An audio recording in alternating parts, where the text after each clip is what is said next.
Tony Stark is both an engineering genius and a complete playboy. He manufactures technology marvels such as missiles and weapons in his own country.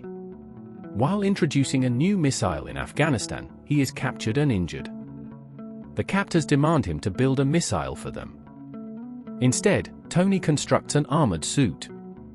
His aim is to devise an alternative escape plan by utilizing his intellect.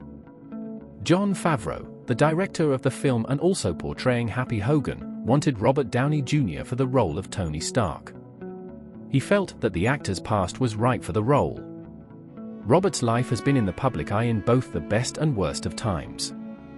He had to find an inner balance to overcome obstacles that went far beyond his career. Favreau also felt that Downey could make Stark a likable jerk character and still portray a real emotional journey when he wins the audience over. The initial draft of the script revealed that Tony Stark was the creator of Dr. Otto Octavius's tentacles in Spider-Man 2. However, at that time, Sony held the film rights to Spider-Man, so this idea couldn't be pursued. Because the filmmakers were more focused on the story and action, the script wasn't fully completed when shooting began. Director Jon Favreau admitted that this made the film feel more natural. Some scenes and improvisational moments were captured on the spot with 2 cameras. Robert Downey Jr. often requested multiple takes of a scene because he wanted to try something new. Gwyneth Paltrow, on the other hand, struggled to match an appropriate line with Downey's unpredictable dialogue delivery. Jeff Bridges expressed real discomfort due to the lack of a script or rehearsal where he didn't know his lines verbatim. Rachel McAdams was Jon Favreau's first choice to play Pepper Potts, but she turned down the role and later appeared in another Marvel film, Doctor Strange. Jon Favreau filmed the movie in California because he felt that too many superhero films were being shot on the East Coast, especially in New York. Robert Downey Jr. prepared for the role of Iron Man by working out with weights 5 days a week and taking martial arts training to get in shape. Jeff Bridges prepared for the role of Obadiah Stane by reading some of the Iron Man comics featuring Stane. Additionally, he grew out his beard and shaved his head, something he said he always wanted to do.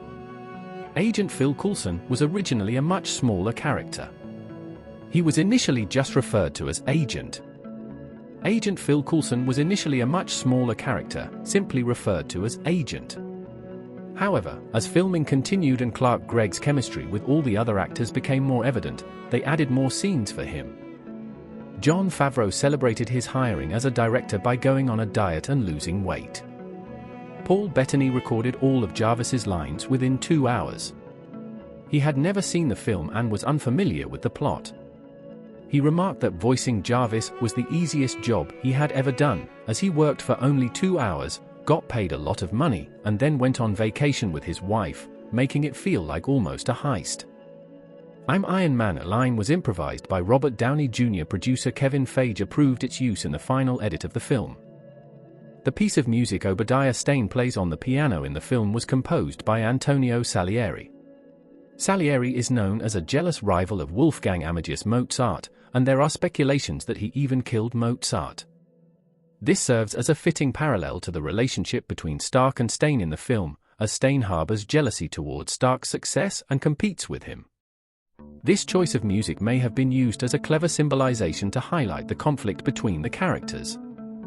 The Iron Man suit consists of approximately 450 separate pieces.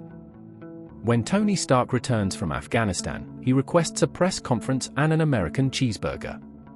Later, he is seen holding a Burger King sandwich during the press conference. Apparently, Robert Downey Jr. had a strange reason for promoting Burger King. In an interview with Empire magazine, Downey claimed that Burger King was responsible for cleaning him up. He was sitting in his drug-filled car and had eaten such a disgusting burger that it made him reconsider his life and pour all the drugs into the ocean.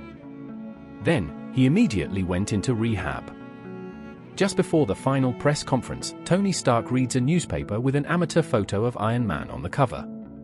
The picture is part of a video taken by spectators hiding in a bush during the first shootings, which surfaced on the internet in 2007. In a scene from the film, 400 extras were supposed to stand during Tony Stark's press conference, but Robert Downey Jr. suggested that it would be more realistic and comfortable for them to sit instead. Billie Eilish's father, Patrick O'Connell, appeared in the film Ironman as a reporter. To avoid spoiling the final press conference scene for the actors, the extras were told that it was a dream sequence. Iron Man is the first self-financed film by Marvel Studios.